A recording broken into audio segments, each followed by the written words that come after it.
gëm naa ni xarala maanaam technologie am na wàll bu baax waaye tamit wàll bu bon sax. am na ay nit yu am àjjana ci TikTok. am na ñeneen tamit yu fay am safara. xalaatal nga dee loo fa bëgg bàyyi.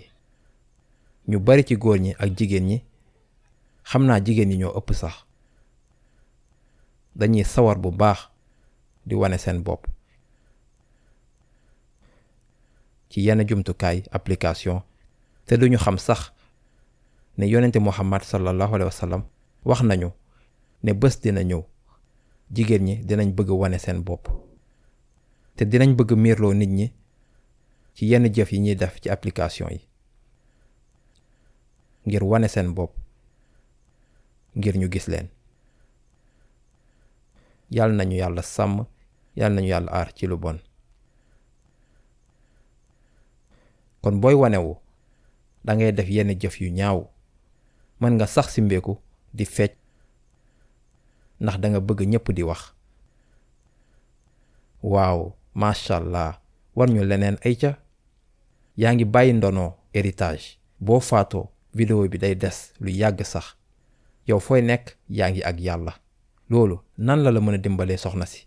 loolu nan la mën a dimbalee sama waa ji? subhaanallah. yonente bi sallallahu alayhi wa sallam nee na ci nit yuy lakk ci safara àllaaxira te dafa am solo ñuy wax ci xadis bii. ci jigéen ñooñu di solu waaye di xalaata wanewu. oh dégg ngeen wax ji, maa ngi muuru waaye damay xalaat wanewu. looy wane? sa forme. lan leneen ngay wane? subhanallah, xale yi sax xam nañ ko. lan leneen ngay wane? lii xadis la, du ay wax yu ma jëlee fu ma neex. da ngeen di solu lu seere wala lu gàtt. loolu yonente Muhammad sallallahu alayhi wa sallam daf ka xamoon ba pare. te da ngeen di bàyyi ndono nit ñi dañ leen di xool di leen topp.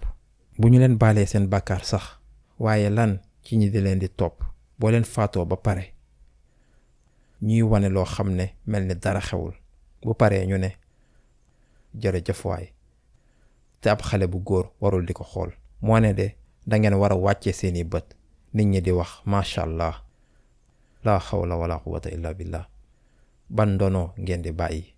nekkuma di dal ci kaw xale yu jigéen ñi ndax góor yi tamit benn la. ñoom it dañuy yokk ci commentaire yi ay wax yu bon foog ne lu baax la. macha allah rafet na, bëgg naa lii. waaw xam nañ bu baax lu xew ci àdduna bi.